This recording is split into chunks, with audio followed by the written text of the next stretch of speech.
Social introductions. Ladies and gentlemen of excellent family, introduced under the most respectable conditions, in an atmosphere of elegance and refinement. Object, matrimony.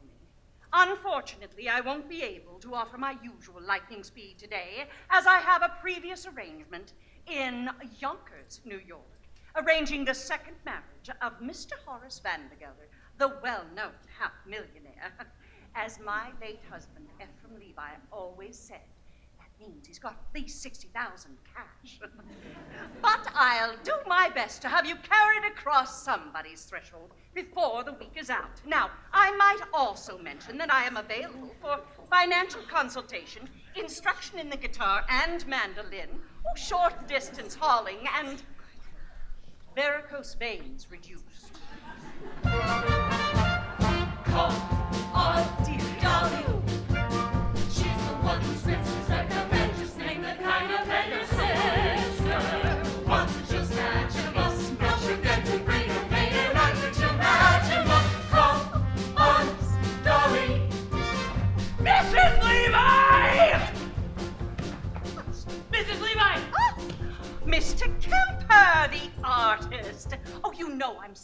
artist myself.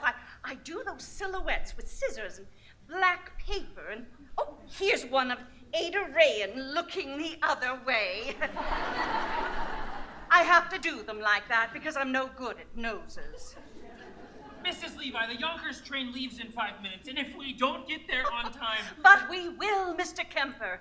And not only will Horace Vandergelder give you permission to marry his niece, Ermengarde, but he will also dance at your wedding. And not alone either, for I happen to be engaged in finding him a suitable second wife himself. What he really wants is someone steady to clean the house. My late husband, Mr. Levi, always said, marriage is a bribe to make a housekeeper think she's a householder. I know all about that, Mrs. Levi. Half of New York is talking about how he's going to propose to Mrs. Irene Malloy this very afternoon. Which is exactly why I'm on my way to Yonkers this morning, Mr. Kemper, and can take on your case and knock off 4 lovebirds with 1 stone, or whatever it is I'll throw. We'll wait and see. And oh, well, what do you think of that? I have nothing to pay my train fare with. Only large bills, 5s and 7s. I'm sure. I've got some change around here somewhere. I only hope this isn't a wild goose chase. Oh, and speaking of poultry, I am also available for fresh Jersey eggs, surgical corsets reboned, ears pierced, pierced ears replugged. Mrs. Levi! Just name the kind of man your sister wants, and she'll snatch him up. Don't forget to bring your maiden up, and she'll match him up. Call on Dolly.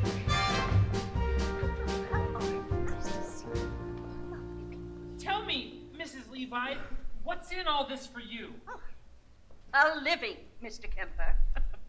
Some people paint, some sew. I meddle. I have always been a woman who arranges things for the pleasure and the profit it derives. I have always been a woman who arranges things like furniture and daffodils and lives. When a man with a timid tongue meets a girl with a diffident air, why should the tortured creatures beat around the bush when heaven knows Mother Nature always needs a little push? So I put my hand in here, I put my hand in there. When a girl over 6'3" loves a man who comes up to her ear, surely it's obvious she'll never be seduced till some kind soul condescends to give her beau a little boost. I put my hand in there, I put my hand in here.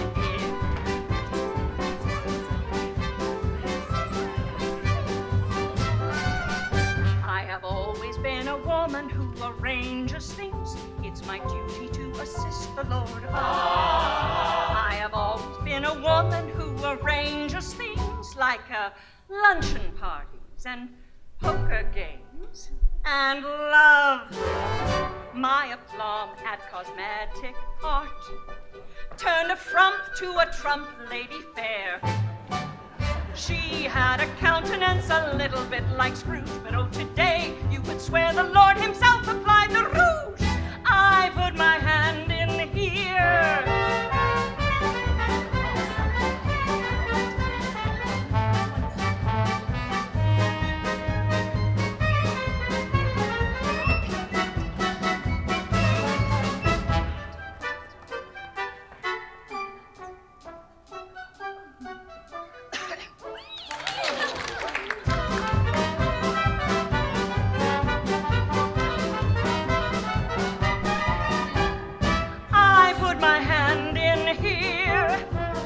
Twist a little, stir a little, him a little, her a little, shape a little, mold a little. Some poor chap gets sold a little. When I move my fist a little, some young bride gets kissed a little. Then I clench my palms, preacher reads the Psalms when I put my hand in there.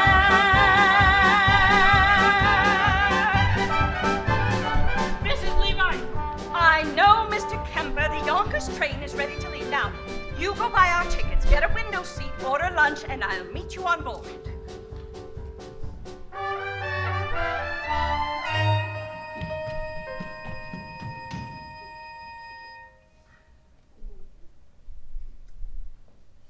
Ephraim Levi, I'm going to get married again. I'm going to marry Horace Vandergelder for his money. And I'm going to send it out circulating among the people like rainwater, the way you taught me. Now, I want a sign from you sometime today that you approve. Oh, it won't be a marriage in the sense that we've had one, but I shall certainly make him happy. Well, Ephraim, I'm tired. I'm tired of living from hand to mouth, and so I want that sign. Mrs. Levi! Sometime today. Now, don't you worry, Mr. Kemper. We'll make that train. We'll get to Yonkers. You will marry Ermengarde. Just leave everything to me. For when my little pinky wiggles, some young maiden gets the giggles. Then I make my knuckles active. My, he says, she's so attractive. Then I move my index digit, and they both begin to fidget. Then I clench my palms, preacher reads the Psalms when I put my hand in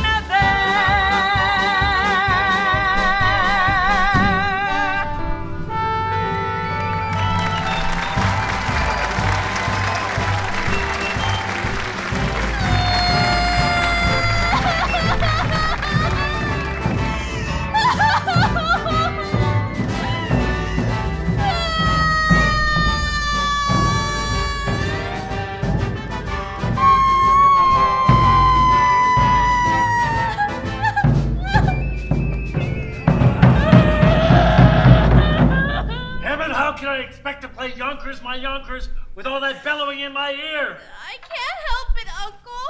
I love Ambrose Kemper. And I say you're too young to be in love with anyone. Here, help me with this. I'm not too young. I'm 17, and in another year I'll be an old maid. Well, I forbid it. Dare to be an old maid, Ermengarde, and I'll cut you off without a cent.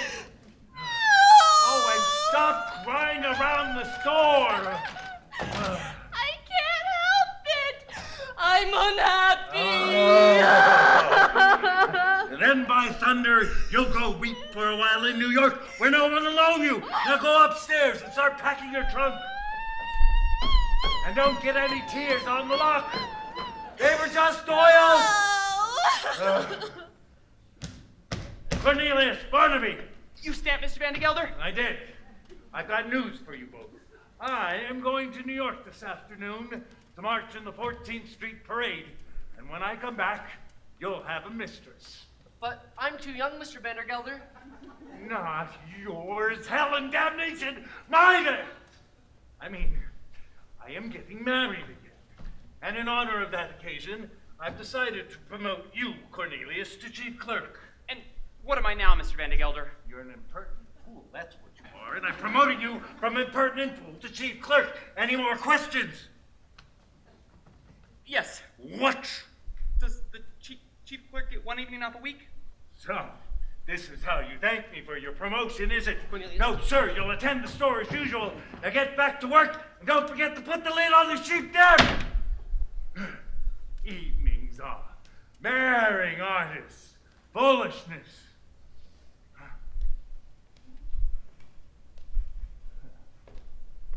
99% of the people in this world are fools. And the rest of us are in great danger of contamination. Why, I was young once, which was foolish. And I got married, which was foolish. And I was poor, which was more foolish than anything else. And then my wife died, which was foolish of her.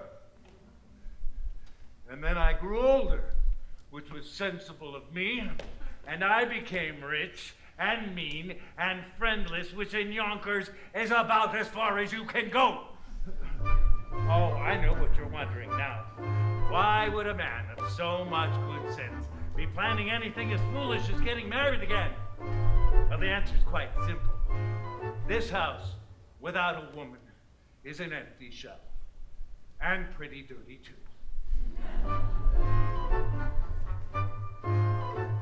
It takes a woman all powdered and pink to joyously clean out the drain and the sink.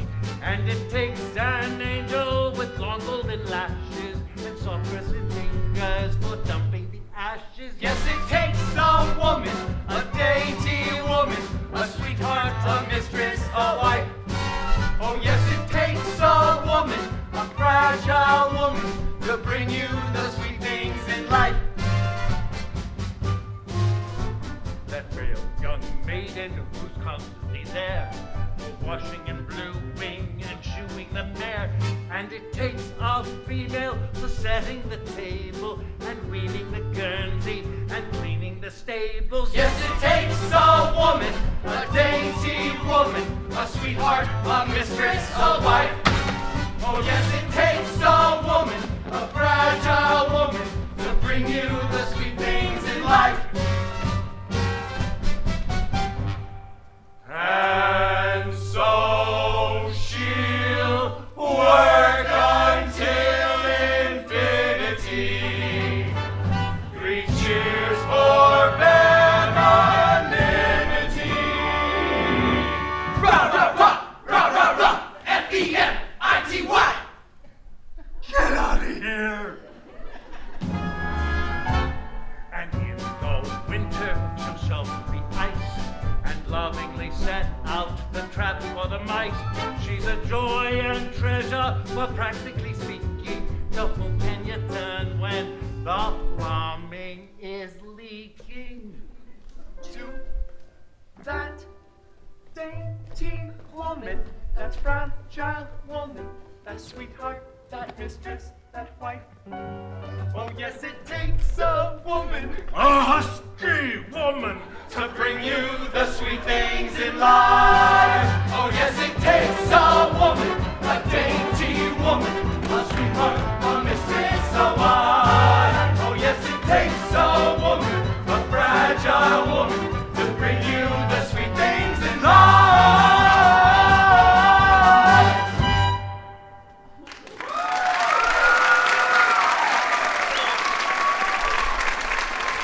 get back to work. The rest of you, get out of here if you're not buying anything.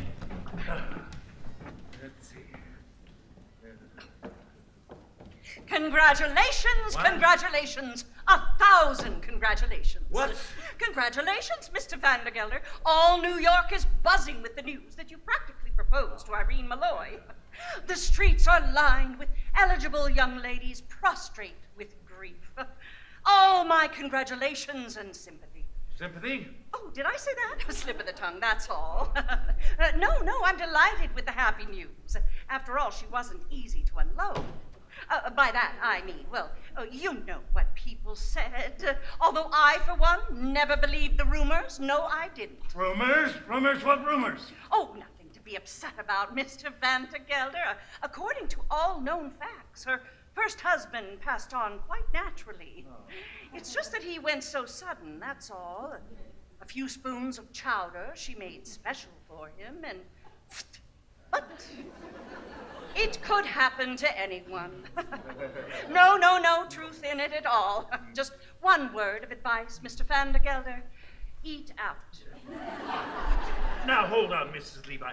You mean to say that Mrs. Malloy I actually... mean to say nothing, Mr. Vandergelder. Just friendly advice.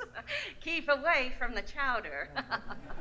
Oh, by the way, she's ordered her wedding gown. Beautiful. Oh, you should see it. Black. Well, again, all my congratulations on your forthcoming nuptials, and may you rest in... I mean, may guardian angels watch over you both, particularly at dinner. Now, see here, Mrs. Levi. You introduced me to Mrs. Malloy, and rumors or not, I intend on paying a call on her this afternoon, as arranged. Very well, then there's nothing more for me to do than to go back to New York and tell the other girl, the heiress, not to wait. What did you say? Oh, nothing. A word. Heiress. Particulars, Mrs. Levi. I demand particulars. Her name? Her name? Money. Money. What? Ernestina Money. What a lovely, lovely name. Picture, if you will, hair as shiny as a newly minted dime, eyes big round as silver dollars, skin as soft and mossy as an old greenback. I can almost feel her now. Age 19, weight 102, waist 47. Waist 47. Oh, that's with the money belt. Now, I could arrange for you to meet this Ernestina this very afternoon. No, I ain't got time for this, Mrs. Levi. I gotta take my niece Ermengarde to New York this afternoon until she forgets a certain Ambrose Kemper. I could do that for you, Mr. Vandergelder. I know just how to handle such things. Well, then I'm marching in the 14th Street Parade. Oh, what a coincidence. Guess who's been chosen to ride on the main float? The spirit of 14th Street. Miss Money. Her mother was a cash, you know. All right, Mrs. Levi, I'll meet this Miss Money, but I still intend on paying a call to Mrs. Malloy first. Oh, dear, the races you make me run. Very well, I'll meet you on the bench out front of Miss Malloy's hat shop at 2:30 as usual. One other thing, Mrs. Levi. Suppose I decide against Mrs. Malloy, and I don't like this Miss Money neither. Oh, well, then, I happen to have one more name on my list, Mr. Vandergelder. A name I know as well as my own, but let's not get into that now. It'll come up by itself all in good time. Oh, but wait until you see Ernestina, Horace, a vision, a dream. It takes all woman, all powder and pink to joyously clean out the drain and the sink. And it takes an angel with long golden lashes and soft resin fingers for dumping the ashes. Yes, it takes a woman.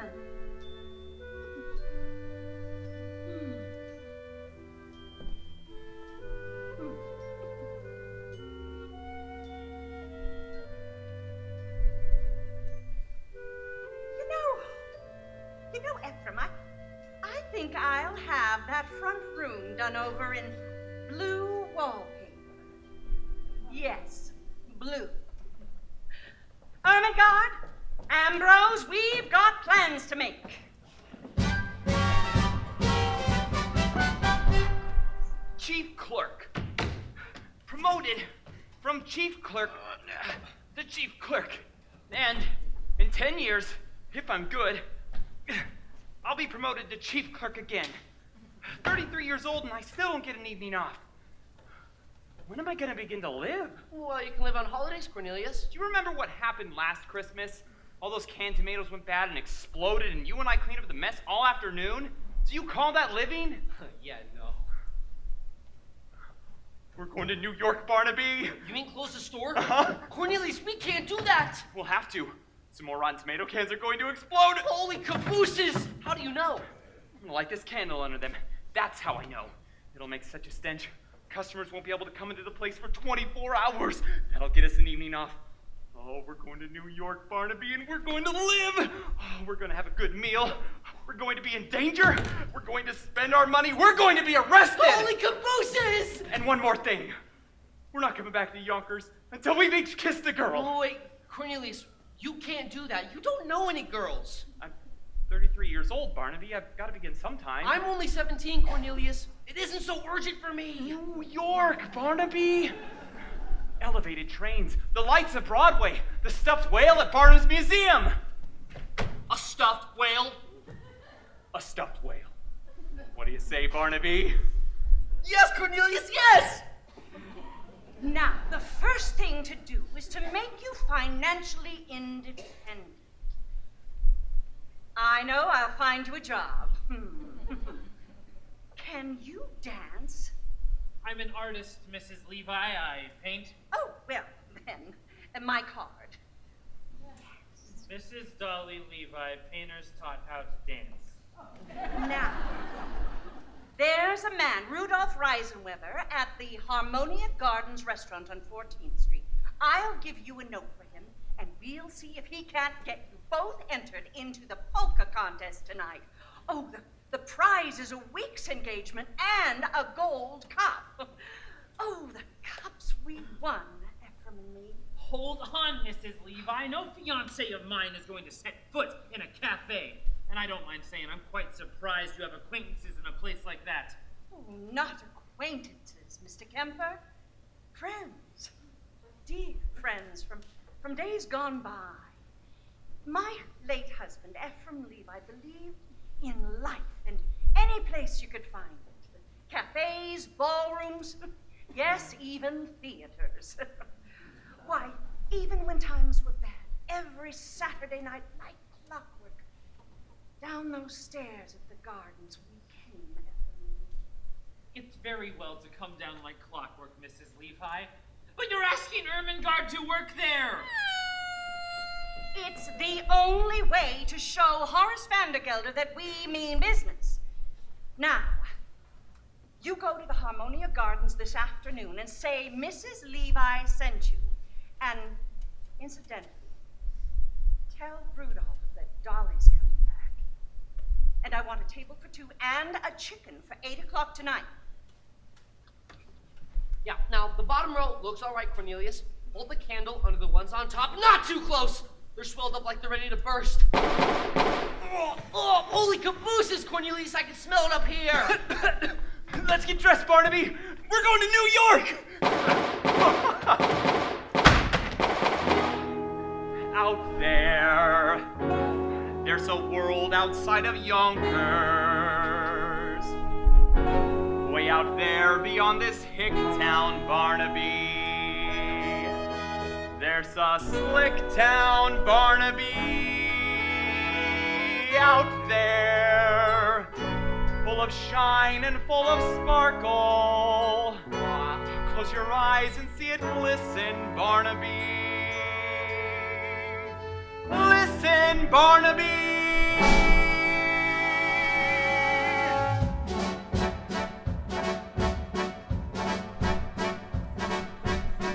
Put on your Sunday clothes, there's lots of world out there. Get out the Brilliantine and dime cigars. We're gonna find adventure in the evening air. Girls in white in a perfume night where the lights are bright as the stars.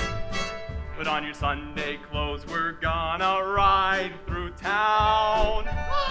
In one of those new horse-drawn open cars. We'll see the shows at Delmonico's and we'll close this town in a whirl. And we won't come home until we've kissed a girl. Put on your Sunday clothes when you feel down and out. Strut down the street and have your picture took. Dressed like a dream, your spirit seems to turn about. That Sunday shine is a certain sign that you feel as fine as you look. Beneath your parasol, the world is all a smile. It makes you feel brand new down to your toes. Get out your feathers, your patent leathers, your beads and buckles and bows. For there's no blue Monday in your Sunday clothes. We're going to New York, Barnaby. Elevated trains, Barnaby, the lights of Broadway. Holy cabooses! The stuffed whale at Barnum's Museum. Wow! Come on!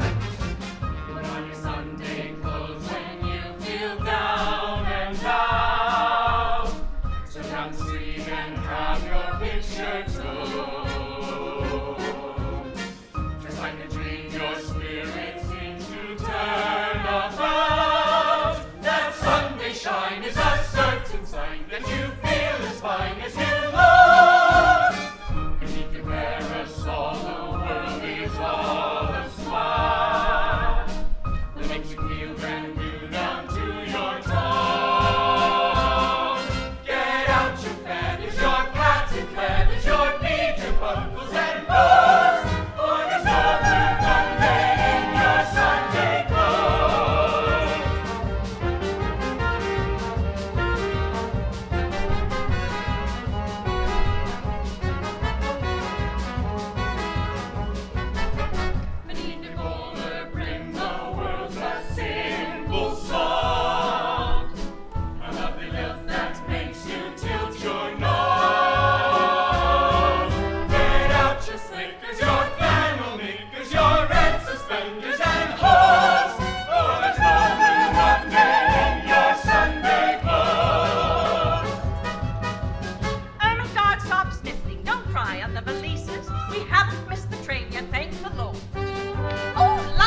Oh dear, oh my. Will you look at that? 10 o'clock and the shop's not opened yet. It's all because of that impending marriage, I tell you. What marriage? Oh, we thought you knew.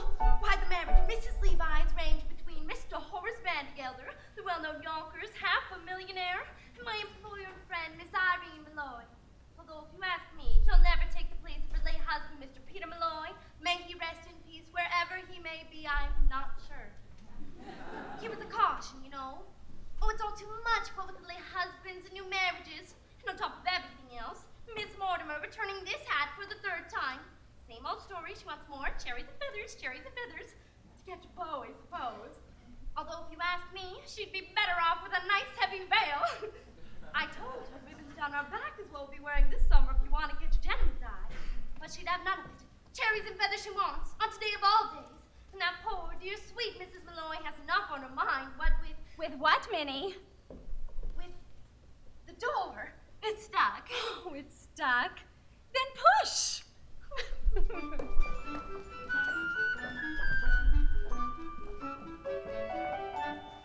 And as I was saying, Mrs. Malloy, I could bite down my tongue for the things I've said and the things I'm going to say, but as long as I've gone this far, I might as well go all the way. Mrs. Malloy, why? Say it, Minnie. Why have I decided to marry Horace Vandergelder? Mrs. Malloy, I didn't ask you that. I would rather die on the rack than ask you such a personal question. But as long as you did bring it up. I am marrying Horace Vandergelder for one reason. One reason alone, Minnie. To get out of the millinery business. I hate hats. Mrs. Malloy! And I can no longer stand being suspected of being a wicked woman with nothing to show for it. Mrs. Malloy! Don't protest, Minnie. All millionairesses are suspected of being wicked women. So I can no longer go into restaurants or balls or theaters. Well, that's all the proof they'd need. Take my word for it, Minnie. Either I marry Horace Vandergelder or I break out of this place like a fire engine! Oh, no. Not Miss Mortimer again. Miss Mortimer, I'll take care of it. Oh, no, Minnie. Leave it be. Oh, you can make another hat for Miss Mortimer if you like. I'm wearing this one myself. But you can't. You're a widow in that hat, but it's provocative, that's why. Oh, it is, Minnie? Well, who knows who might walk into the shop today and provocative might be just what I want to be. Miss Malloy!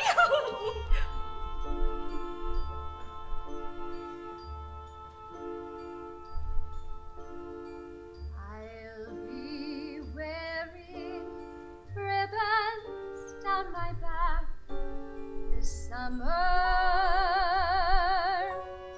Blue and green and streaming in the yellow sky. So if someone special comes my way this summer, he might notice me passing by,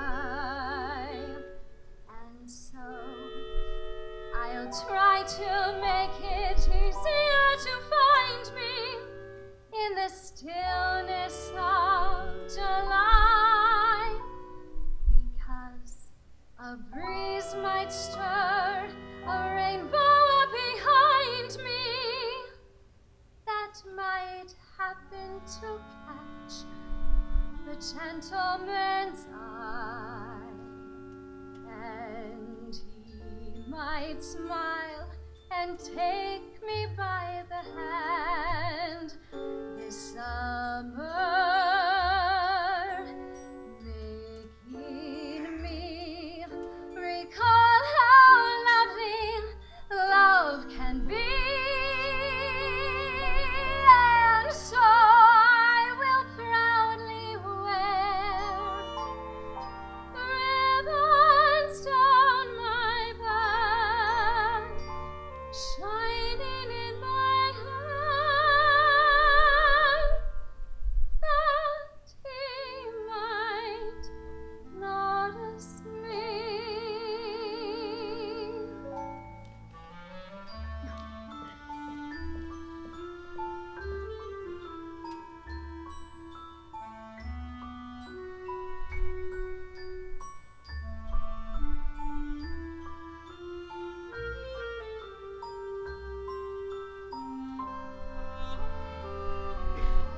And so I will proudly wear ribbons down my back,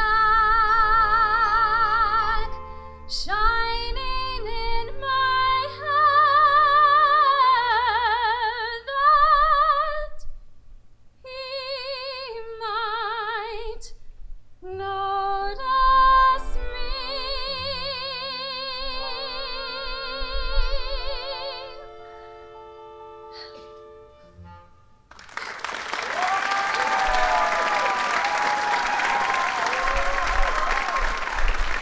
Mrs. Malloy, wild horses can't make me ask this next question I'm about to ask, but I'm going to ask it anyhow. Do you love horseman together? No, Minnie, I don't. Peter Malloy, God rest him, was my share of love, and I'm not saying I was shortchanged. Once is enough for a woman, as long as it's true love, and oh, it was that. Minnie, look. Two men staring at the shop. Men! I do believe they mean to come in here. Men in the shop, oh, Mrs. Malloy, what shall we do? Do? Why, flirt with them, of course. I'll give you the short one. Mrs. Malloy, in all your talk of love, Oh, love enough I've had, Minnie. It's a bit of adventure I could do with now. Oh, we'll get them all heated up and we'll drop them cold. It'll be good practice for married life. Now, you go into the workroom, Minnie. I know some ways we can perk up our appearances. Besides, a bit of a wait will only make them nervous and easier for us. if you say vampire, I'll scream. Oh, vampire! And so I'll try to make it easier to find me in the stillness of July, because a breeze might stir a rainbow behind me that might happen to catch a gentleman's eye. Oh, Minnie, we'll get an adventure out of this yet.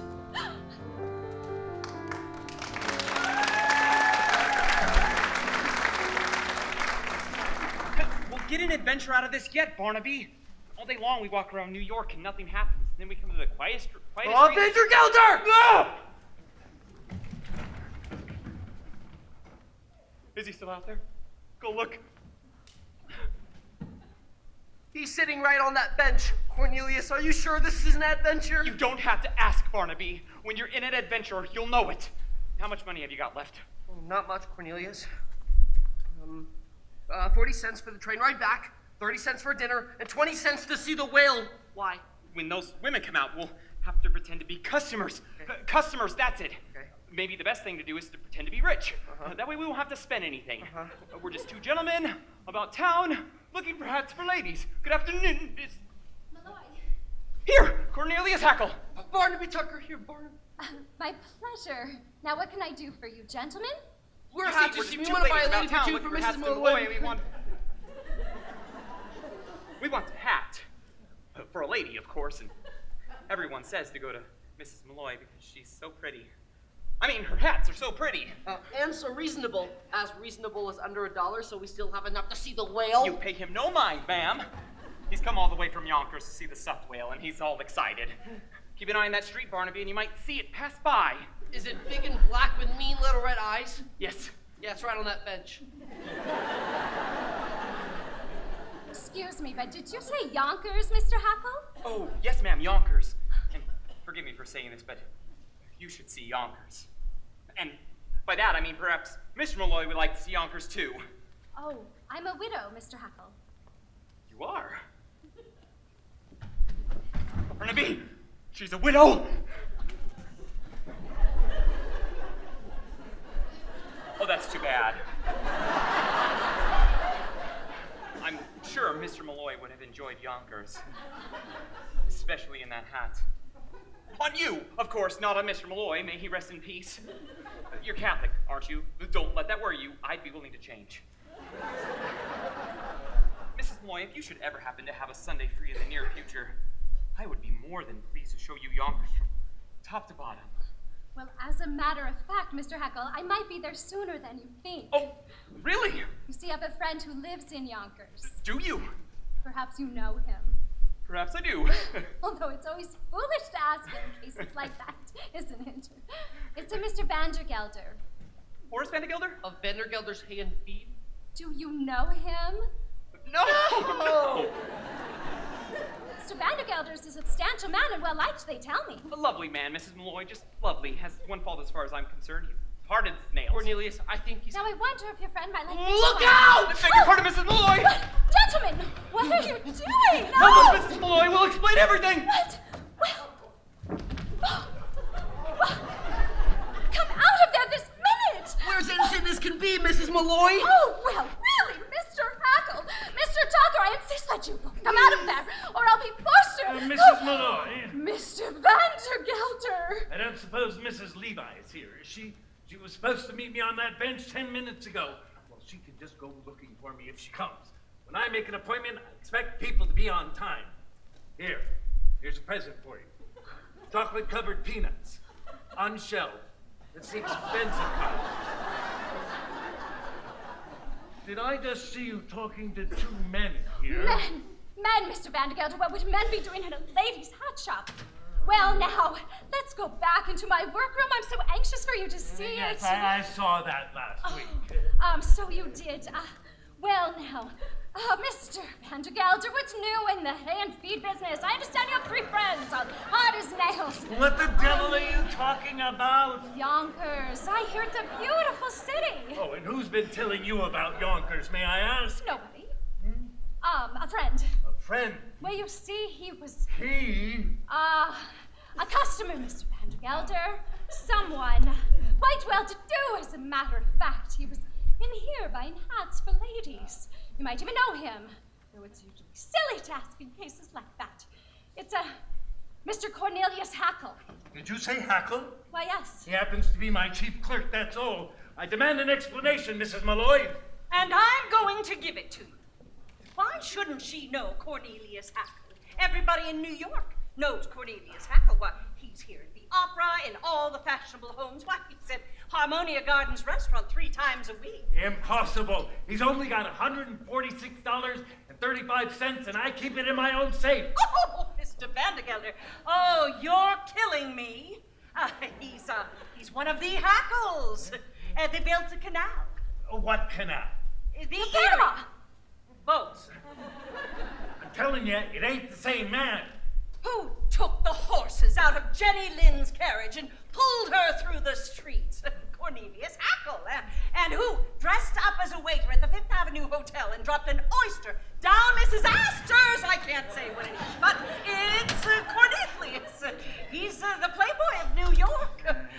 Now, don't deny it, Irene. I can see you were taken by him just like everybody else. Dolly, what are you saying? I've only seen him once in my life, Dolly. Really? Of course.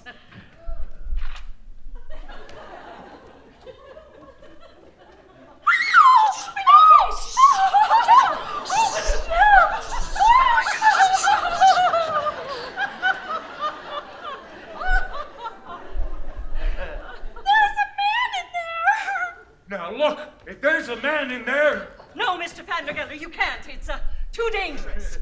No man that hides in ladies' closets can frighten me, Mrs. Levi.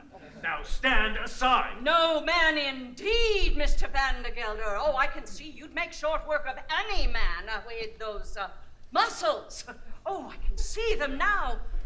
Under your coat, rippling back and forth. Ripple, ripple, ripple. Back and forth. Ripple, ripple. For the last time, Mrs. Levi, will you stand aside? Stand indeed, Mr. Vandergelder. That's exactly what the court will want to know when you are accused of entering that closet without a search warrant. I mean, if you don't stand for the law of this great land, what do you stand for? I know what I stand for. I stand for motherhood, America, and the hot lunch for orphans. Take off your hat, sir. Betsy Ross's flag is passing. Do you see him on the hill at Gettysburg, neath that great triumphal arch? If you see him as he's tramping through the grapes of wrath, stand up and march, march, march. Has this not affected you, sir? I came here at 14 years of age as an immigrant girl from a land that oppressed my people. And I must echo now what was said by that great and patriotic American, Moses. I stand for motherhood, America, and a hot lunch for orphans. Take off your hat, sir. There's a tear-stained eagle passing. Do you see him on the bridge at Waterloo, neath the great triumphal arch? If you hear him singing Dixie in the sugar cane, stand up and march, march, march.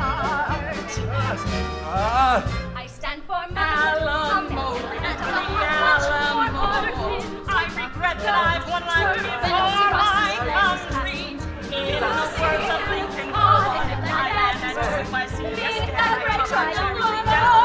Stonewall Jackson, See him tramping through the roads of wrath. Stand up and march, march.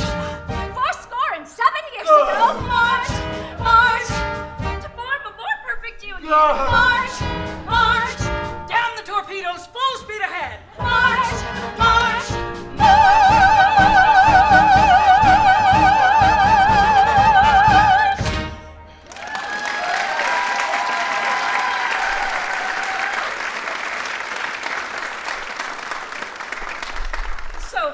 So you see, Mr. Vanderbilt, there couldn't possibly be a man in that closet.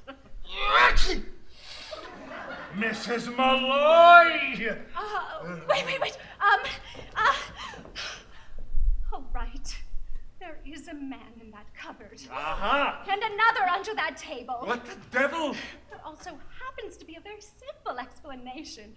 But for the present, good afternoon.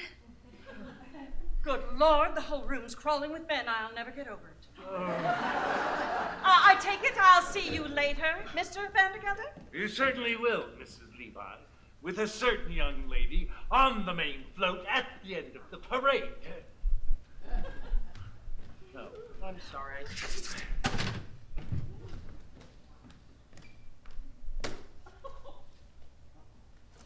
Good day, Mrs. Malloy.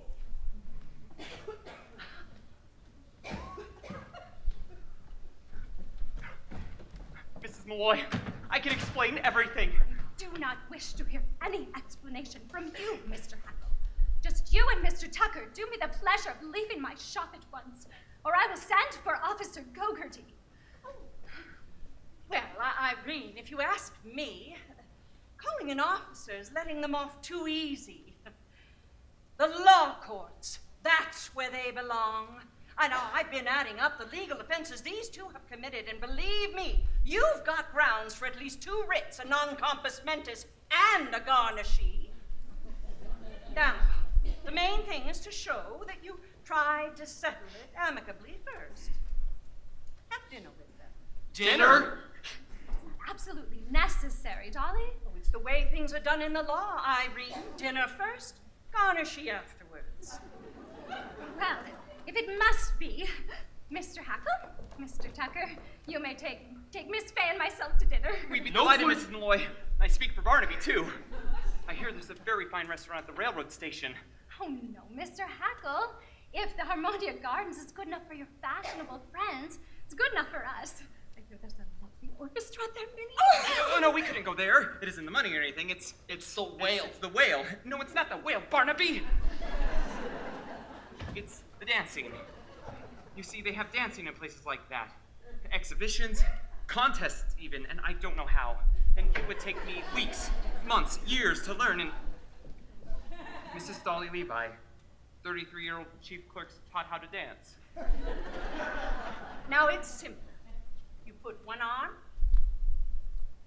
here and one arm here. It's no use.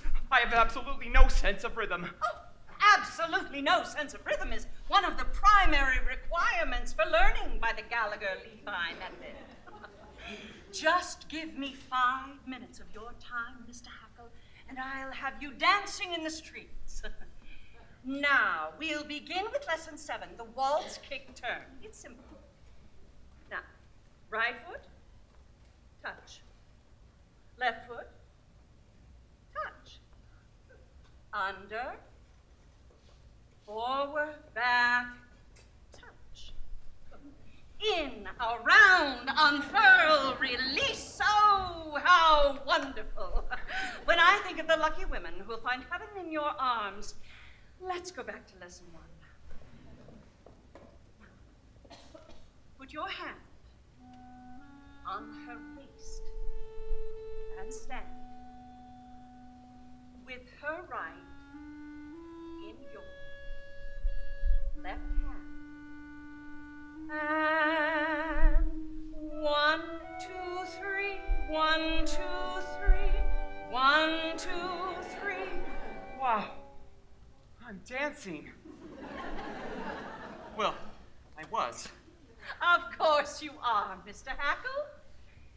Take the someone whose arms you're in. Hold on to her tight and spin. And 1, 2, 3, 1, 2, 3, 1, 2, 3. Wow, I'm dancing. Turn around, try floating through the air. Can't you be a little more aesthetic? Don't you think my dancing has a polish and a flair? Oh, the word I think I use is athletic. Well, my heart is about to burst. My head is about to pop. And now that I'm dancing, who cares if I ever stop?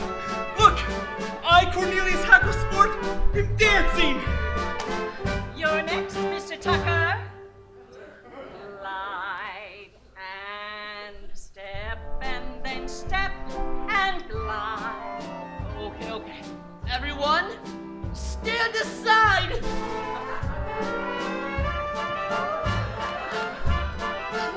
Look, he's dancing. You could learn to polka if you worked a week or so, or a tango filled with passion seething. I might join the chorus of the Castle Garden show. Oh, whatever you do, for heaven's sakes, keep breathing. My heart is about to burst. My head is about to pop. And now that we're dancing, who cares if we ever stop?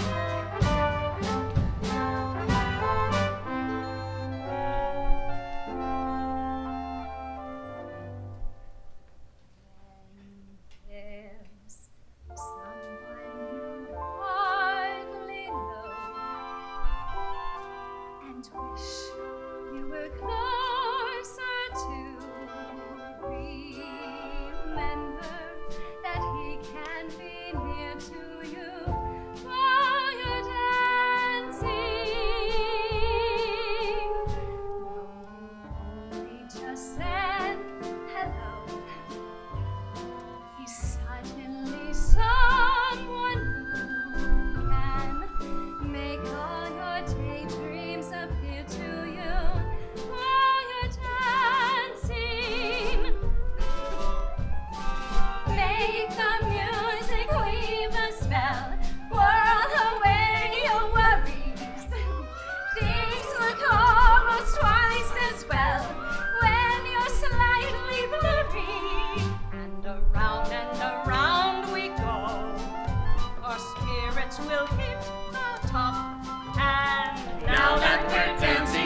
daughter Fanny got married, you know. Did she? A year ago last September. It's been a long time since you've lived here, Mrs. Levi. Such a long, long time.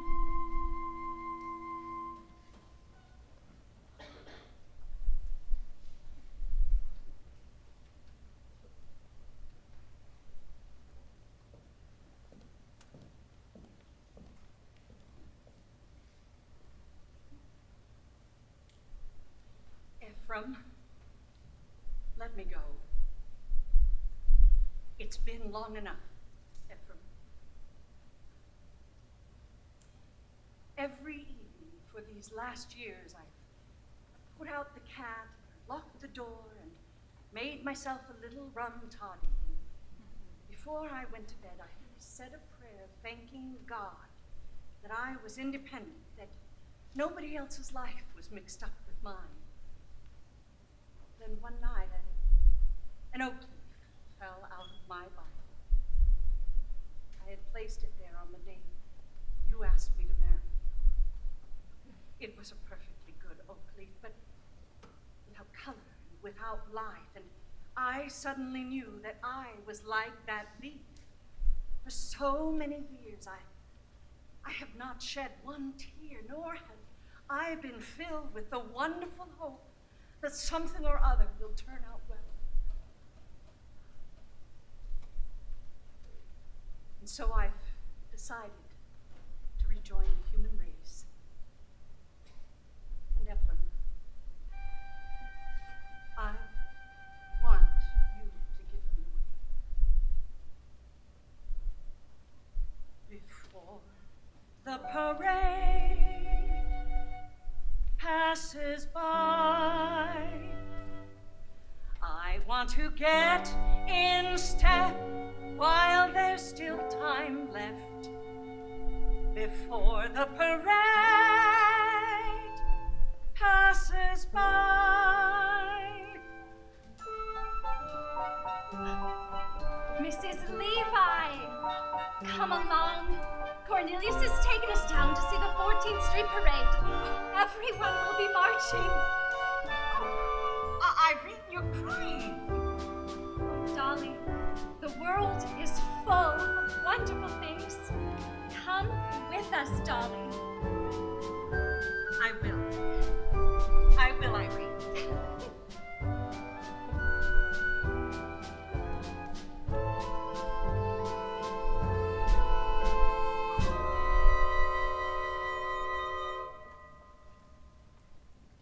Before the parade passes by, I'm gonna go and taste Saturday's high life.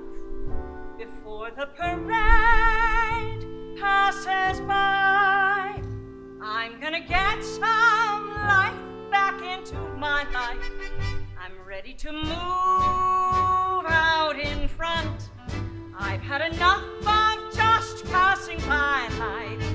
With the rest of them, with the best of them, I can hold my head up high. For I've got a goal again, I've got to drive again. I want to feel my heart coming alive again. Before the parade passes by. Look at that crowd up ahead. Listen and hear that brass harmony growing. Look at that crowd up ahead. Pardon me if my old spirit is showing. All of those lights over there to be telling me where I'm going. The whistles blow and the cymbals crash and the sparklers light the sky. I'm gonna raise the roof. I'm gonna carry on. Give me an old trombone. Give me an old baton.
Don't move, Miss Bunny. I'm on my way. I'm coming.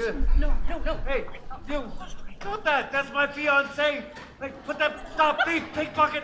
Put that back. I paid for that girl. I want all of her parts. Miss Bunny, what have they done to you?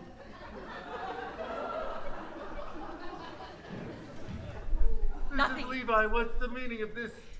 Nothing to get upset about, Horace. It was a last-minute substitution. Miss Bunny had a sudden, urgent business appointment at the Mint. They were running a little low when she's helping out. But she'll meet you at the Harmonia Gardens restaurant tonight at 8 o'clock. That's the most expensive restaurant in the city. Oh, and well, it should be. What food and the fastest waiters in New York. Oh, by the way, I might be a little late, so she will meet you out front of the restaurant. Oh, wait till you see her, Horace. Oh, she'll be dressed in buttercup yellow and wearing baby pink shoes. And yes, she'll be humming an old-fashioned tune. Sweet Rosie O'Grady. You couldn't miss her if you tried. All right, Dolly, I'll meet you there. But only because I paid for the appointment and I might as well get my money's worth. But from this point forward, you are hereby discharged as my marriage broker. Is that clear? From now on, Dolly Gallagher Levi, you're just a woman like anybody else.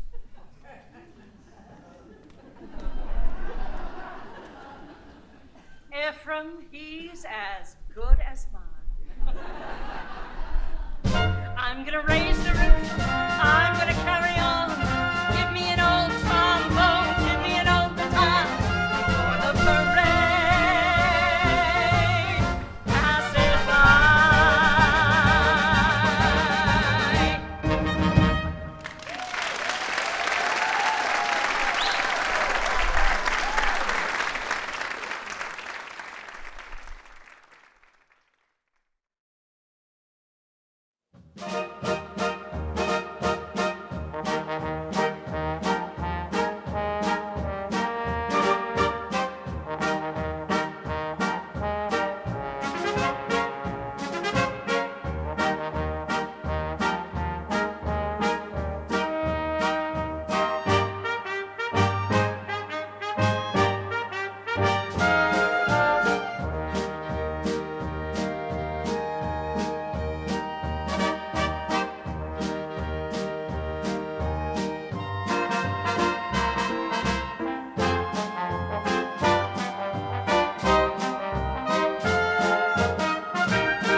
past 4 hours. But now perhaps you better call a hack or we won't get to the Harmonia Gardens on time. Oh, there's one! Yoo-hoo! Oh, no, Mrs. Blake, we couldn't do that. It isn't the money. Just nowadays, really elegant people never take hacks. Yeah, hacks is out. They all go by streetcar. J.P. Vanderbilt, Diamond Jim Morgan. Then by all means, a streetcar. Imagine, just think, I've been elegant my whole life and I never even knew it. Of course, if you really want to be elegant, We do. you walk. Yes, New York, it's really us, Barnaby and Cornelius. All the guests of Mr. Hackle are feeling great and look spectacular. What a knack there is to that, acting like a born aristocrat. We got elegance. If you ain't got elegance, you can never ever carry It's off.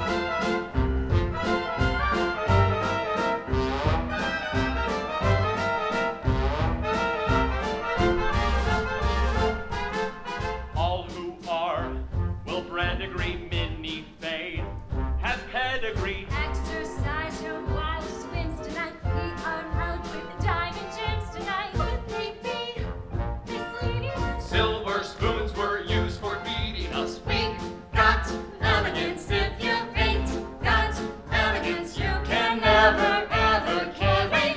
it up.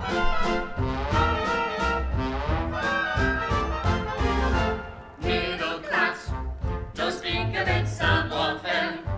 We reek of it. Some were born with rags and patches, but we use dollar bills for matches. And Vanderbilt, kowtows to us. J.P. Morgan scrapes and bows to us. We Got elegance. We were born with elegance. have you noticed when I hold my cup, the saucer never moves?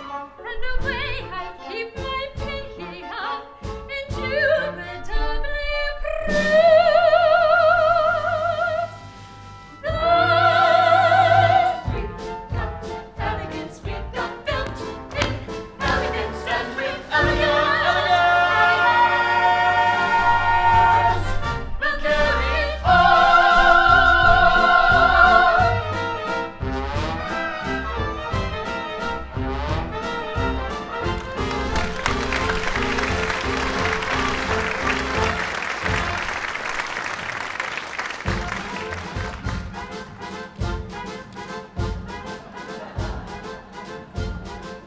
We got elegance. If you ain't got elegance, you can never ever carry it off. We got elegance. We got elegance. Oh, look, Minnie, they're counting their money again. Isn't that just like the rich? Well, gentlemen, aren't you going to escort us in? Of course, Mrs. Malloy. Barnaby.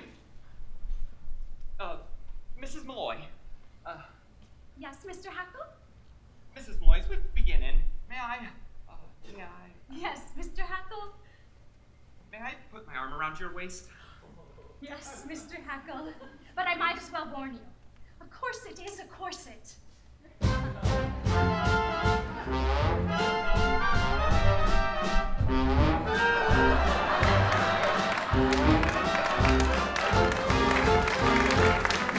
I don't want to be on the stage. I just want to get married. You heard Mrs. Levi. This is the only way to show your uncle that we mean business. Now, can you weep a little faster? You're throwing me off step. Faster? That's better.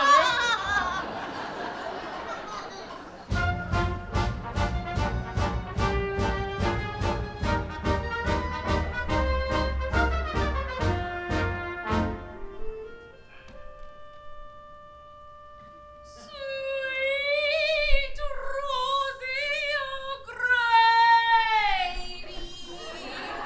my sweet little Rosie.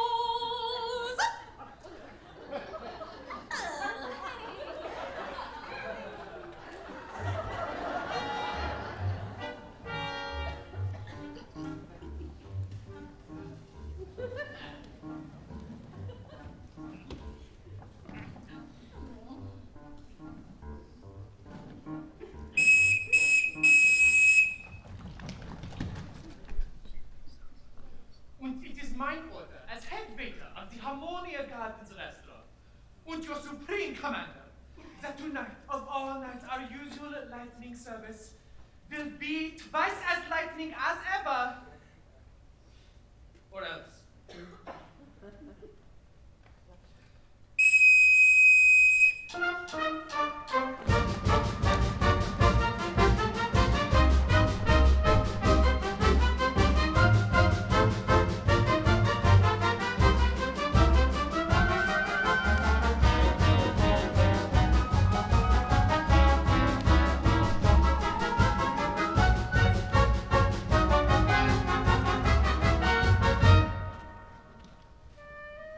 Trust you find this table satisfactory, sir. The private dining rooms cost a bit more, but they do provide the best view of the entertainment. $1.45, Cornelius. That's all we have left. Are you sure? Count it again. Okay. Prepare yourself for a big night, Minnie. We're out with two of New York's best-known sports.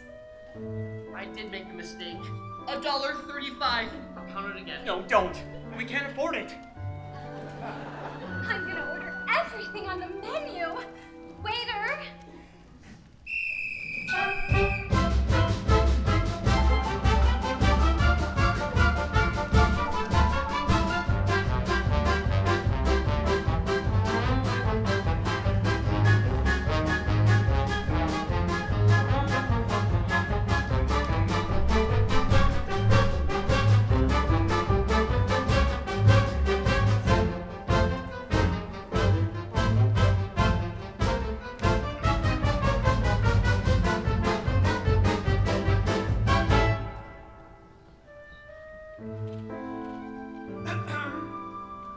I've told you before, sir, you will have to move. This table is reserved for Mrs. Levi and party. And who do you think I am? Only it's for a stand together and party. She's in my party, I ain't in hers. Mr. Fantigander, of course. It's just that Mrs. Levi mentioned nothing about you bringing your... My personal physician. That's enough rouge, doctor.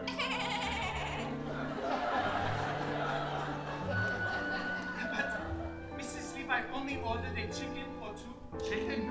Chickens are dear. Une pâté maison, monsieur toujours, vous me soufflez? Why didn't you tell me this was an Oriental establishment? We'll have 2 bowls of rice. Now get out. Now, Miss Money, I understand you carry respectable sums in your belt. Yeah, $2. Only it's in my garter.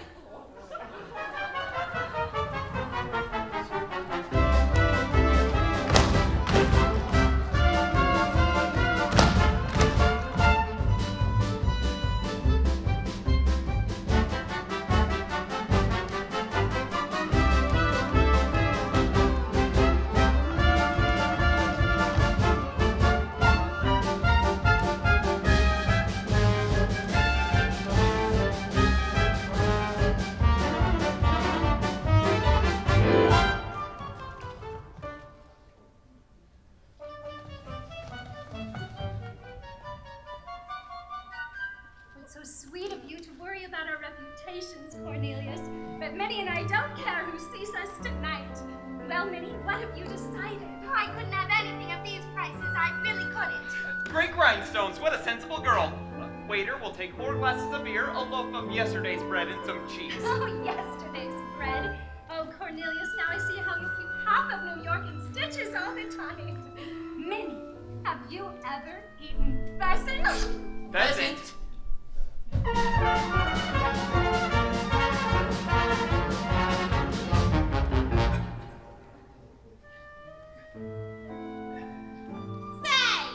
why'd you move? Are you ashamed of something? No, it's not that. I just felt a sudden chill. Oh, why didn't you say so? Here, I'll give you one.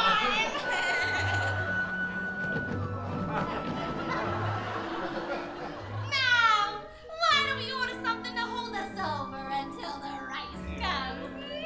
Wait up! Would you bring a roast suckling pig with chestnut and oyster stuffing? Oh, and some cheese fondue.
No wine. No wine. Champagne! Champagne! It's once in a lifetime, Barnaby. Champagne and Neapolitan ice cream and hothouse peaches. And Barnaby, give a nickel to the band leader and tell him to play To a Wild Rose. We want music while we dine. Say,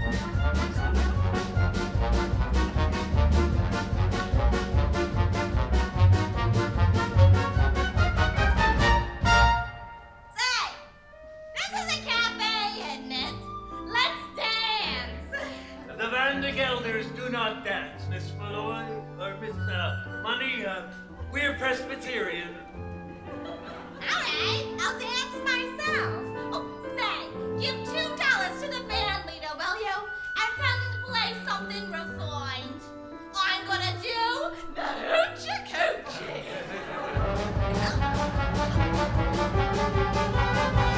All right, I'll send for the band leader, but don't order anything else.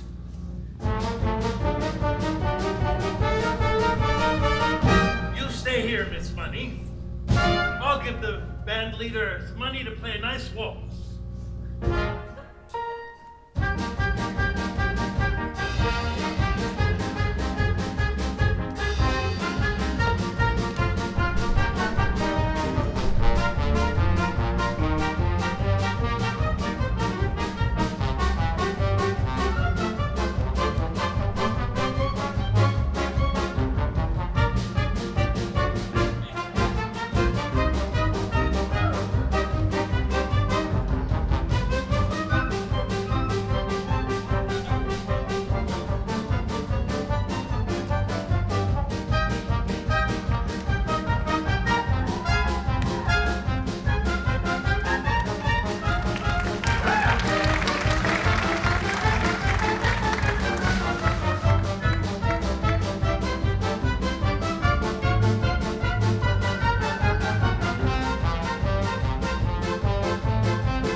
Here, you.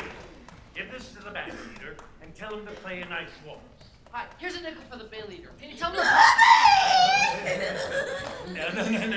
Two more for you, please. Holy cabooses! My purse. My wallet. Hey, you, there, that's my purse. Miss Money, get off the table. You're dancing in the Cherries Jubilee. Oh. Excuse me, this is my wallet. I know, because there's nothing in it except $1 in it.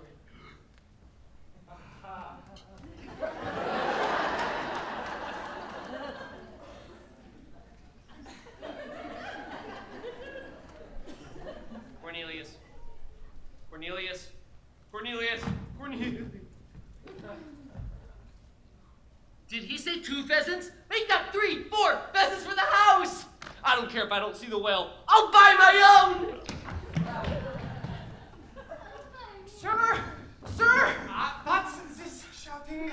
How many times have I told you not to shout? This is the Harmonia Gardens restaurant. Not one of those. But sir, she's here! The lady! What? Are you sure? Yes, sir, exactly as you told me. 8 o'clock on the nose, up pulls a carriage, and out steps a tall lady with red hair and the biggest handbag I ever saw. This is Levi. She's back. Rudolph, is it true? I have heard laughter outside the window. It is. It's Dolly. Fritz, don't tell Savannah. She's just there back in the carriage. Rudolph, it is true, no? It's true, yeah. She just stepped out of a white and gold carriage, led by 6 black horses with scarlet plumes. This is like old times again. No, this is no time to be messing with. Sir! This must be. Sir! Rudy! She's here!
Excuse me, dearie. Dolly? Dolly Gallagher? What are you doing in that getup? You're a half an hour late, and I demand an explanation about that. Ernestina. Exactly. Ernestina, whom I trusted. She wanted to do the hoochie coochie. Well, she always was artistic. Horace, I'm going to have our table moved right down front. There's someone particularly that I want you to see in that dance competition.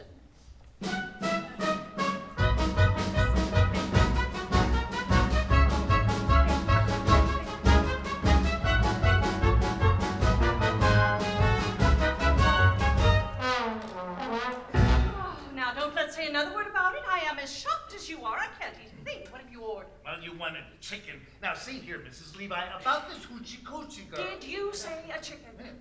Oh, I don't think I could face a chicken. Not today, not a chicken, not after what's happened. Cancel the chicken. Oh, and bring a turkey. Oh. What are you doing? Oh, nothing. Just looking the place over, getting acquainted with the surroundings. That's the trouble with you, Dolly Levi. Always wanting to know everything. Always putting your nose into other people's affairs. Why, anybody that married you would get as nervous as a cat. What? What's that you're saying? I said anybody that would marry you would get as Horace Vandergelder, get that idea right out of your head this instant. I am surprised you even mentioned it. Understand once and for all that I have no intention of marrying you. Well, I didn't mean it. Well, I certainly hope not. Horace Vandergelder, you go your way and I'll go mine. I am not some Irene Malloy whose head can be turned by a few chocolate-covered peanuts. Unshelled. Why, the idea of you even suggesting such a thing. Mrs. Levi, you misunderstood me. Well, I certainly do hope not. But if I were intending to get married again, it would be to a far more pleasure-loving man than you. But let's not speak of it anymore. Here comes the waiter with our food. Thank you. I'll serve Mr. Vandergelder, Rudolph. Oh, now here we'll start with some nice white meat for you. And the dumplings, lighter than air they are. Oh, and giblets. Very tender, very good for you. No, Horace, as I said before, you go your way and I'll go mine. Okay. Start right in on the wine, Horace. I think you'll feel better at once. But since you brought the matter up, there's just one more thing I ought to say. I didn't bring the matter up at all. One more thing I ought to say before we forget all about it. Now, it's true, I am a woman who likes to know everything that's going on, who likes to manage things. But I wouldn't like to manage anything as out of control as your household. You'll have to do that yourself, God helping you. It's not out of control. Oh, very well, let's not talk of it anymore. Here, have some beets, Horace. They are good. I don't like beets. Oh, that's good. No, Horace, a friendless, complaining, quarrelsome soul like you is no sort of companion for a woman like me. You salt your beets, and I'll salt mine. Would you stop saying that? Very well, I won't say another word. Good. Except this. At your age, Horace, you should appreciate being honest and truthfulness. My age. Why are you always talking about my age? Well, I don't know what your age is, but I do know that up in Yonkers, with bad food and a bad temper, you'll double it in 6 months. Here, have some more beets, Horace. They're good. I don't like beets. I hate beets. That's nice. Now dig right in.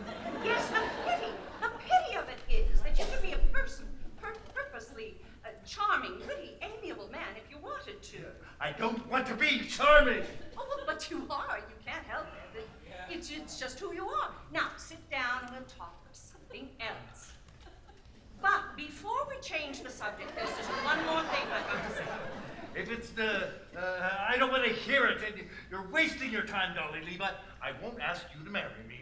Oh, I suppose that means that you want me to ask you? Well, I am sorry, Horace. I'm turning you down. How can you turn me down when I haven't asked you anything? There's no use arguing about it. I've made up your mind. Here, I'll cut your wings. I'm going back to the hotel. I've got a headache. Oh, but you can't go go now. The competition's about to begin. Here's the money for dinner. Here's $20 in a... Wait a minute. There's only $1, 3 dimes and 5 pennies, and a button. This isn't my purse. I lost my purse. Barnaby, that purse you found? That's impossible. I cannot imagine you without your purse. It's Vandergelder's. We better get out of here.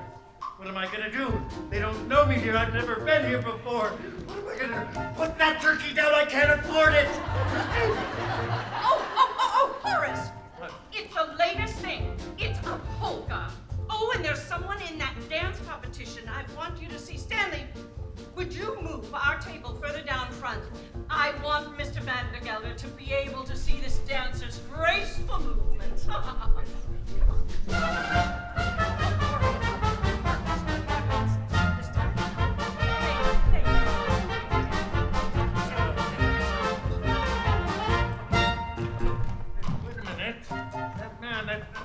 That dancer. Oh, isn't he wonderful? With talent like that, he is sure to win the solid gold cup. Oh,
Miss Vandergelder. Barnaby Tucker! Mr. Vandergelder! I'm in court! What is the meaning of this? What do you want to? Mr. Vandergelder, I can explain everything. I don't want to hear your explanations. You're Mr. fired! Vandergelder. You're Step back! I'm okay.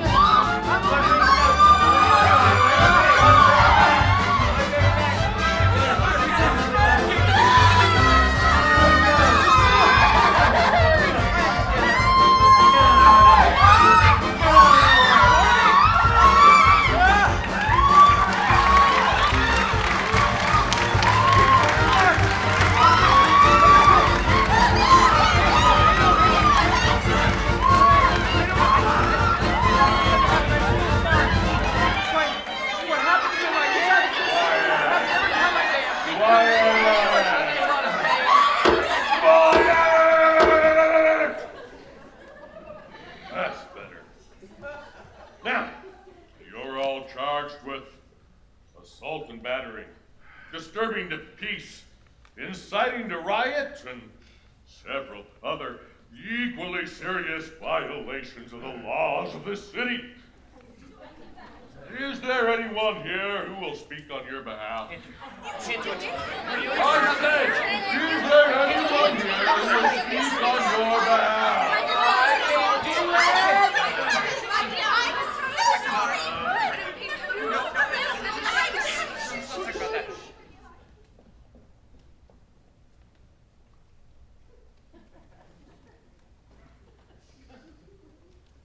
Miss Dolly Levi, counselor at law. Your Honor. The defense rests. What? No, there is no need to call witnesses, ladies and gentlemen.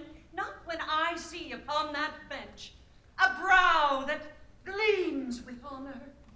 A pair of snow-white whiskers bristling with fair play, and a nose. Oh, I ask you, ladies and gentlemen, to look at that nose. A nose that shines in the night like a flaming beacon of justice. Your Honor, would you turn this way a bit so that we can get a better look at your beacon?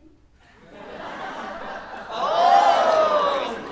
A living symbol of the motto of this great land, E probuscus unum. Your Honor, I ask for freedom for my clients and a verdict of guilty for the only real culprit, Horace Vandergelder of Yonkers, New York. The only man responsible for these grievous charges of willful destruction of private property.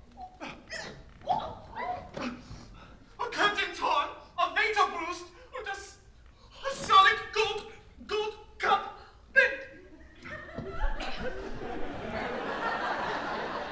Cruelty to a poor, unfortunate minor. Would you mind repeating it?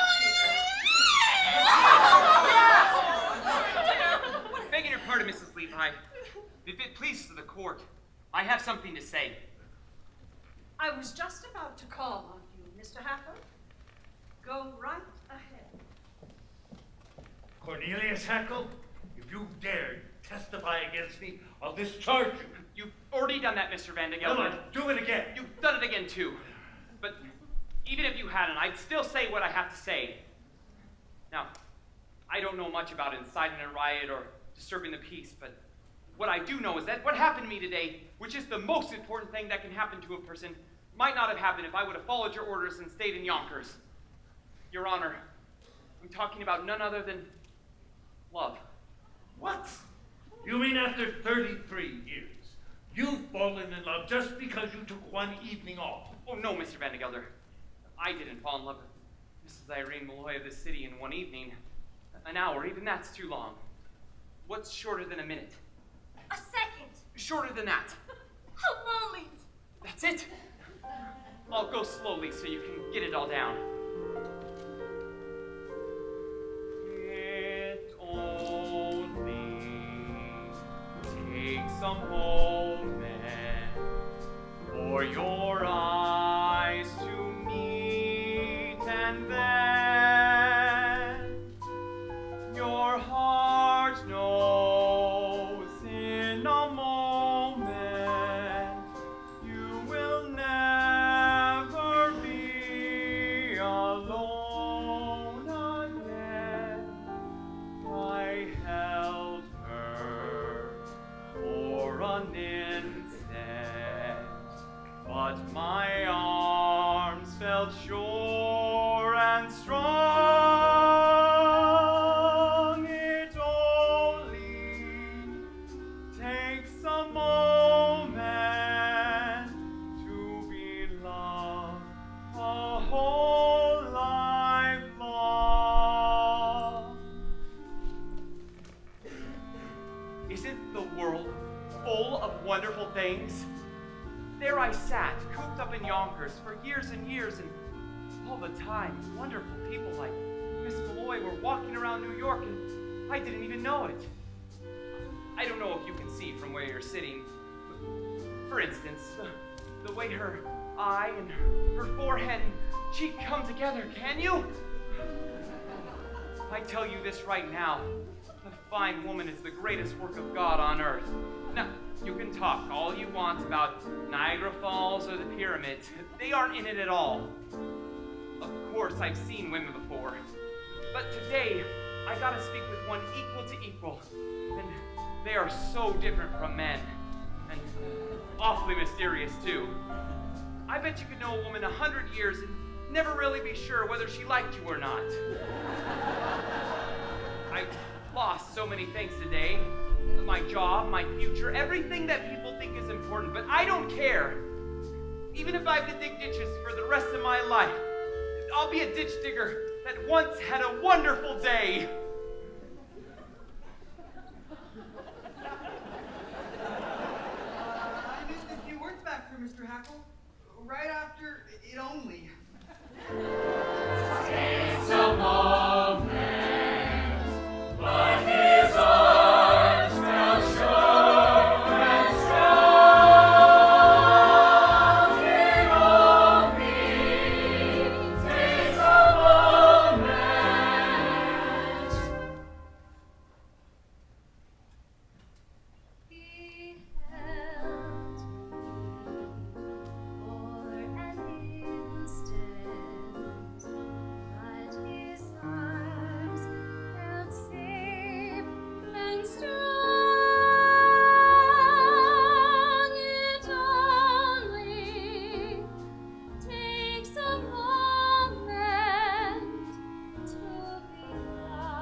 dismissed. All dismissed. All except Mr. Horace Vandergelder of Yonkers, New York. You're all dismissed. You're free, my children, and bless you. Go. Go.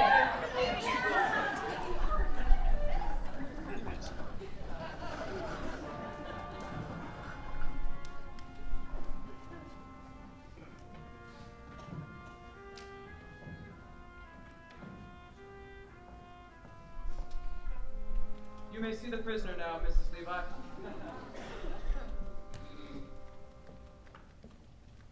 Well, Horace, that's your life.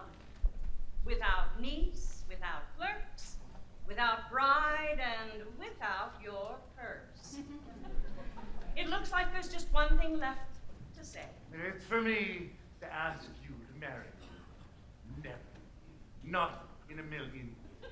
Under no circumstance will I ever marry you. Oh, that wasn't it at all, Horace. All I really wanted to say to you was goodbye. What? Goodbye. Now hold on, Dolly. No, it's too late. I failed, and when a woman fails, there's nothing left she can say but goodbye. Wait. Goodbye. Goodbye. Goodbye. Goodbye. Goodbye. Don't try to stop me, Horace. Please.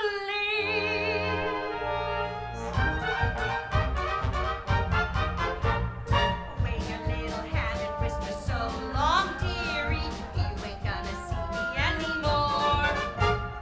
But when you discover that your life is dreary, don't you come a-knocking at my door.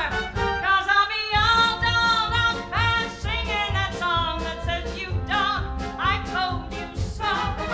So wave your little hand and whisper so long, dearie. Dearie should have said so long ago.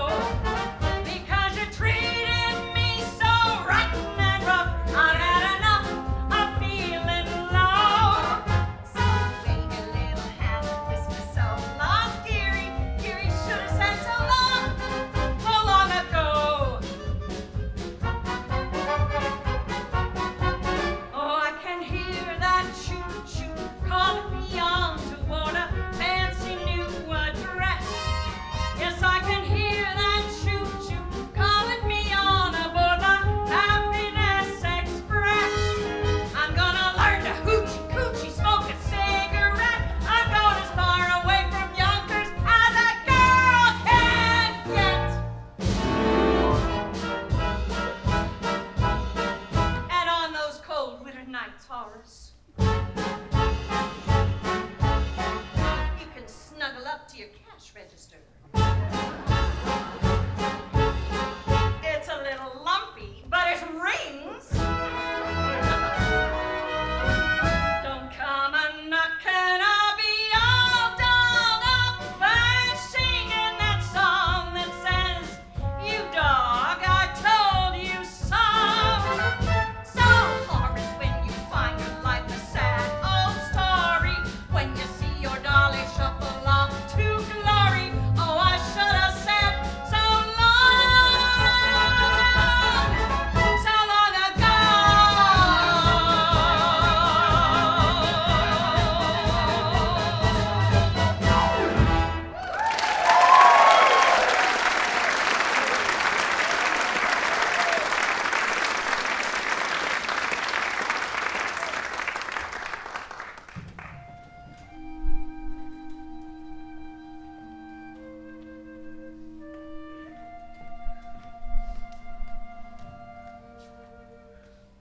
I would marry you, Dolly Levi, not in a million years.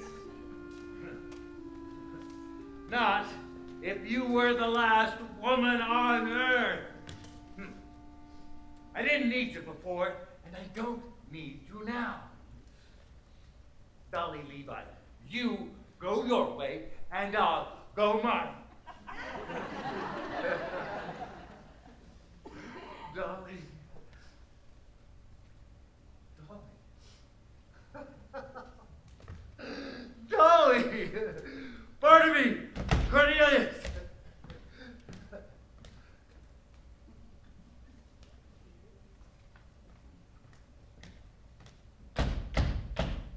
You stamped, Mr. Van What? Gelder? Oh, so it is you, Mr. Hackle, is it? You've come crawling back, have you? Oh, no, Mr. Van Gelder. I just came to pick up my $146.35. You see, I'm going into business for myself, and since the only business I know is hay and feed, I'm opening my own store. And Cornelius has found the perfect location, Mr. Vandergelder, right across the street from you. So, you think you can compete with Vandergelders, do you? Well, you just go ahead and try. Oh, look, here's another one come crawling back. What do you want? My back salary for the past 4 months, $6.12. I'll take you to court. I'll hire a lawyer. After all I've done Why, for you. Horace Vandergelder, as I live and breathe. My, aren't you handsome in that outfit? So few men nowadays have the courage to wear fawn yellow and gold. Oh, yes. I understand you're most likely unsatisfied with Ernestina, but I have a new girl for you, an ideal wife. But don't let me interrupt. You were doing something. What were you doing? Getting Cornelius's money, Dolly. $146. And 35 cents. Plus my $6.12. And the money my mama left me, $52.48. 38. 48. Oh, all right. It's money you wanted. It's in the front parlor, in the safe. Mr. Vandergelder, Oh, holy caboose itself.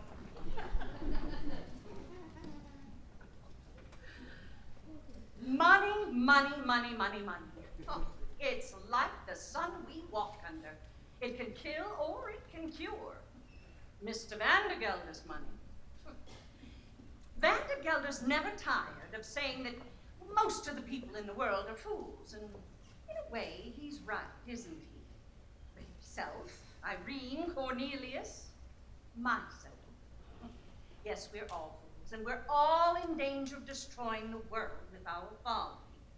But the surest way to keep us out of harm is to give us the 4 or 5 human pleasures that are our right in this world.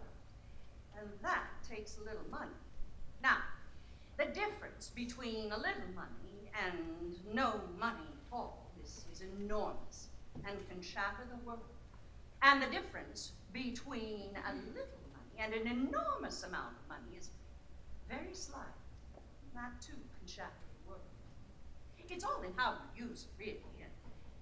As my late husband, Ephraim Levi, said, money, pardon the expression, is like manure. It's not worth a thing unless it's spread about, encouraging young things to grow. Well, anyways, that's the opinion of the second Mrs. Vandergelder. Which reminds me, Ephraim, I am still ready for that sign.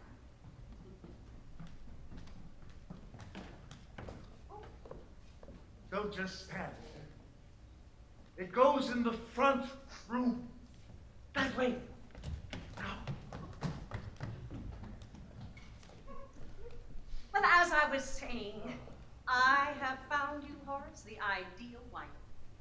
I don't want you to find me the ideal wife, Dolly. If I want an ideal wife, I will find one of my own. And I found her. And it's you, damn it. Oh, Horace. Dolly, forgive me. I made a fool out of myself with Mrs. Malloy and that other girl. Forgive me. Marry me. Oh, Horace, stop right there. What do you mean? You and I both know that, well, you're the first citizen of Yonkers, and your wife would have to be a somebody. Answer me, Horace. Am I a somebody? You are a wonderful woman. Oh, you're just partial. Oh, Horace, no, I know it won't be enough to lavish your wife with money and jewels and insist that she become benefactors to half the town. Oh, by the way, allowing Cornelius to open a store right across the street from you is bad business. Better take him back and let him be a partner. Partner? Oh, that way Barnaby can have Cornelius's old job. No. Now, see here, Dolly, no. And that way we'll all be together to dance at Ermengarde's wedding. All right, now you've done it, Dolly. You've gone too far, and I will not dance at any wedding. Besides, I don't know how to dance. It'll take me weeks or months or years to learn how.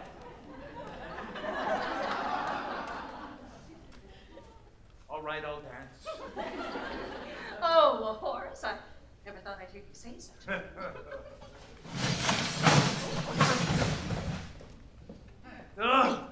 The front room, you idiot! Well, pick it up and move it! Horace Vandergeller, what is going on in there? Oh, I decided to have that wallpaper in the front room changed over to blue wallpaper. Oh, Horace. Yeah, well, you know, the old paper ain't worn out yet, but that fella's new in business and he's a little extra staunch. Like I always said, Dolly, money, you'll pardon the expression, is like manure. It ain't worth a thing unless it's spread around. Thank you, Ephraim. Hello, Dolly. Well, hello, Dolly. It's so nice to have you here where you belong. I never knew, Dolly, without you, Dolly, life was awfully flat, and more than that was awfully wrong.